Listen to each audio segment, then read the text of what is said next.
सुप्रभात. सुप्रभात. सज्जन श्रोते हो, संस्कृत सुभाषित आहे, युक्ता शीतलताम यातो यो भावेषु न मज्जति व्यवहारीन सम्मूढा सुशांत इति कथ्यते. योऽन्तः शीतलताम यातो यो भावेषु न मज्जति व्यवहारीन सम्मूढा सशांत इति कथ्यते. अर्थात मराठीमध्ये अंतःकरणी सदा तृप्त राही जो, तो विषय पसाऱ्यातही विषय लोलूप नसे. जगव्यवहारी नित्य असूनही मोहासक्त नसे जो, तो सत्यार्थे शांत नित्य जीवन मुक्तची असे. अंतःकरणी सदा तृप्त राही जो, तो विषय पसाऱ्यातही विषय लोलूप नसे.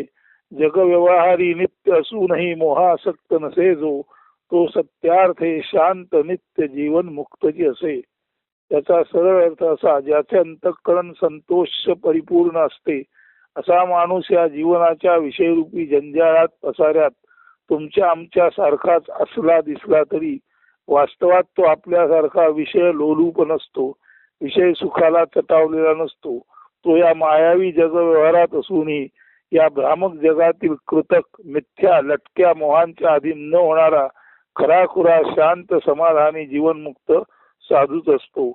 त्याचे उत्तम उदाहरण म्हणजे पावसचे परमहंस श्री स्वामी स्वरूपानंद महाराज. ते म्हणतात, मजंतरीचा जाणून या भाव पूर्ण करी देव मनोरथ, आता मज लागी काय होणे राही आवडीने भोगी शांती सुख.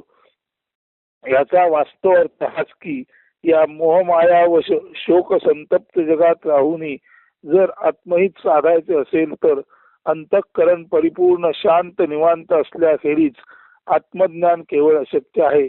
करिता अंतःकरण शांती हाच खराखुरा वर आशीर्वाद सज्जन साधू संत त्या परमेश्वराकडून सहज भावे प्राप्त होऊ इच्छितात. म्हणून ते ठेविले अनंते तैसेची राहावे अशा सहज भावात आहे त्यात समाधान मानणारे असतात. परिणामतः अंतःकरण शांती व संतोष समाधानाची सहज प्राप्ती त्यांना ईशक रूपेने होते. येथे सर्वात महत्वाचे हे लक्षात घ्यायचे आहे की भगवंताने प्रत्येकाला या जगात ज्या प्राप्त परिस्थितीत आणले ती परिस्थिती विना तक्रार वास्तव म्हणून जो कोणी भगवंताचे प्रेम व त्याच्यावरील श्रद्धा हृदयात अढळ ठेवून स्वीकारतो त्याला भगवंत परमशांतीचे वरदान देऊन अंती परम आत्मज्ञानी व जीवनमुक्त साधुत्व देऊन गौरव अंकित करतो. विश्वात्मा भगवंताने मानवरूपी जीवात्म्याचा गौरव करून देव मानव सारूप्य व्हावे आपलाच आपण स्वात्म गौरव केल्याचे हे दिव्य लक्षण आहे. पूज्य पूजक भेद मिटला, विश्वात्मक देव गौरवांकित झाला. माऊलीचे पसायदान फलद्रूप झाले, देव मानव भेद मिटला, अभेदाने देवची सर्वत्र उभा ठाकला. असं काहीस यातून निर्माण होत असतं. असेच हे सर्वम विष्णुमयम जगतचे दर्शन आहे. स्वामी स्वरूपानंदाची वर प्रार्थना नीट लक्षपूर्वक ऐका आणि अंतःकरणातून तीव्र दिव्य शक्ती ज्ञानाद्वारे ती पाहायचा प्रयत्न करा. ती वर प्रार्थना अशी आहे, उदारा जगदाधारा दयी मज असावर स्वस्वरूपानुसंधानी रमोचित्त निरंतर काम क्रोधादिका खारा मिळो नच मदंतरी अखंडित वसो मूर्ती तुझी श्री हरिसाजिरी. शरीरी ही घरीदारी स्त्री पुत्रादी परिग्रही अनासक्त असो चित्त आसक्त तदनुग्रही. नको धन नको मान नको लौकिक आगळा सोडवी हा परी माझा मोहपाशात निगळा. नको भोग नको त्याग नको विद्या नको कला अवीट पद पद्माची अमला भक्ती रे मला. नरनारी हरी रूप विसोबा हेर अंतरी रामकृष्ण हरी मंत्र उच्चारो ममो खरी. मी माझे मावळो सर्व तू तुझे हो आता मी तू पण जगन्नाथा हो एकची तत्वता. देवभक्त असे द्वैत अद्वैत न खंडिता दाखवी देव देवेशा प्रार्थना ही तुला आता. मी तू पण जगन्नाथा हो एकची तत्वता असे अत्यंत विश्वासपूर्ण मागणे वर तोच परमेश्वराप्रती मागू शकतो, जो या नित्याच्या मोहमाया वसाऱ्यात असूनही मोहवश न होता परमशांत भावे आत्मलीन असतो. म्हणून परमशांत माणसाची ही वर प्रार्थना लक्षपूर्वक ऐका. स्वामी म्हणतात, अवीट पदपद्माची अमला भक्ती दे मला. साधारण विमल, पवित्र, शुद्ध असा शब्द आहे.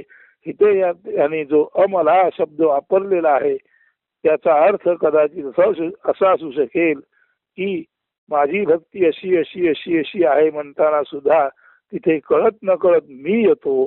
म्हणून अवीट पदपद्माची अमला भक्ती दे मला.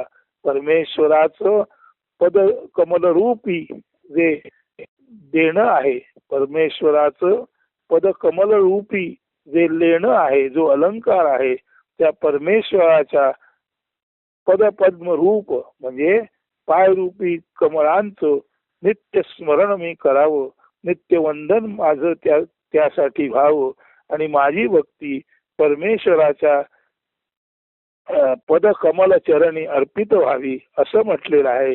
पण तू त्या भक्तीला विमल भक्ती न म्हणता अमला भक्ती म्हटलेलं आहे. याचा दुसरा अर्थ आहे की अमला मल नसलेली अशी पवित्र भक्ती तरी आहेच आहे, पण अमला यात एक लपलेलं रहस्य आहे की अमला म्हणजे मी माझे पण. असा हा जो मी माझे पण हाच जो मल आहे तो मी माझे पण रूपी मल नष्ट असलेली पवित्र शुद्ध भक्ती. म्हणून येथे विमलाऐवजी अमला भक्ती असा शब्द स्वामींच्या मुखातून सहज उत्स्फूर्ततेने आला असावा असं या मागचं चिंतन आहे. तरी आपण सुद्धा या संपूर्ण वर प्रार्थनेचं अत्यंत जीवे भावे आकलन करून घ्या आणि आपल्या ज्ञानदृष्टीला याच्यातून जो नवीन नवीन अर्थ उलगडेल तो तुम्ही जाणून घ्या. सांगायचा मुद्दा आहे की ज्ञानेश्वरांचे पसायदान असो, स्वामींची वर प्रार्थना असो, या ज्या काही छोट्या छोट्या रचना दिसतात त्या इतक्या अद्भुत आहेत की जसा शुक्र तारा म्हणतात आणि शुक्र ताऱ्यावर आज अनेकानेक वर्षे अनेकानेक काव्य लिहिली गेली तरी त्या शुक्र ताऱ्याचं सौंदर्य काही संपलं नाही. तशाच या वर प्रार्थना, तशाच या परमेश्वराच्या चरणाप्रती केलेल्या प्रार्थना, तसंच ज्ञानेश्वरांचं पसायदान, ह्या सर्व इतक्या दिव्य गोष्टी आहेत की त्याचं जर आपण आकलन करून घ्यायचं म्हटलं तर जन्मभर आपणाला या छोट्या छोट्या परंतु अत्यंत महत्वपूर्ण काव्यातून, पसायदानातून, वर प्रार्थनेतून रोजच आपणाला दिव्य दिव्य दिव्य दिव्य दिव्य असं तेज कांती प्रकर्षाने पुढे आलेली दिसेल.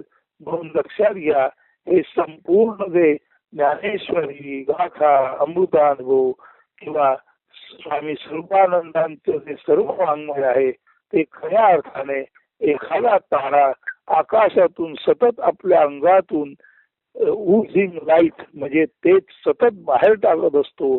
तसं हे दिव्य देवग्रंथ आहेत, तशी ही दिव्य साधन सामुग्री आहे ज्याला आपण अभंग म्हणतो, ओढा म्हणतो, संत वाङ्मय म्हणतो. हे खरं बघायला गेलं तर हे आत्म्याचं चरित्र आहे. म्हणजे विश्वामध्ये पसरून जो विश्वदेव राहिलेला आहे त्या विश्वात्मक देवाचे आत्मचरित्र खऱ्या खुऱ्या अर्थाने आपणाला संत साहित्यातून वाचायला मिळते. म्हणून या प्रार्थनेचा आपण बोध घ्या आणि अंतरंगात परमशांत असलेला माणूसच विश्वासाने मी तू पण जगन्नाथा होवो एकची तत्वता असं अद्भुत मागणं मागू शकतो. आपण अंतरंगात जर परमपूर्ण शांत निवांत असू, आपला मी नष्ट झालेला असेल तर मी माझे मावळो सर्व तू तुझे उगवता असं मागणं मागायच्या आधीच आपली स्थिती मी नष्ट झालेला असते आणि जिथे मी नाही तिथे तो म्हणजे परमेश्वर आला.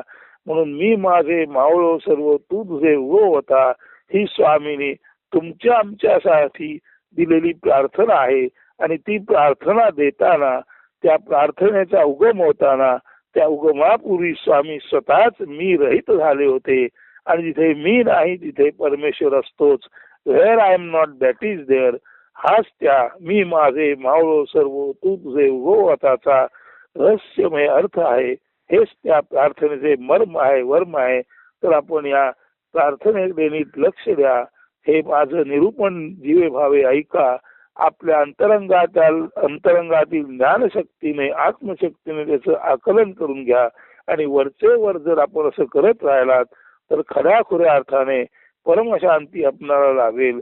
जी परमशांती स्वामींना मिळाली आणि स्वामींनी ती परमशांती त्यांना मिळाल्यानंतरच म्हटलेलं आहे, मदंतरीचा जाणून या भाव पूर्ण करी देव मनोरथ. आता मज लागी काय उणे राही आवडीने भोगी शांती सुख. म्हणजे जेव्हा शांती सुख मिळतं तेव्हाच या संपूर्ण जगामध्ये भेदाभेद रहित समत्वाने आवडीने जीवन जगता येतं. जे जसं आहे त्यात समाधान मानून जीवन जगता येतं. जेव्हा हा शांती सुखाचा उद्भव स्वामींच्या हृदयात झाला तेव्हा त्यांच्या तोंडून हे जे वचन आलेलं आहे ते त्यांची अवस्था दाखवतो. आणि आपण त्या अवस्थेप्रत जाओ म्हणून त्यांनी खराखुरा वर जो मागितलेला आहे तो आपल्यासाठी तो वर मागितलेला आहे. त्यांना तर ते पूर्वीच उपलब्ध झालेलं आहे.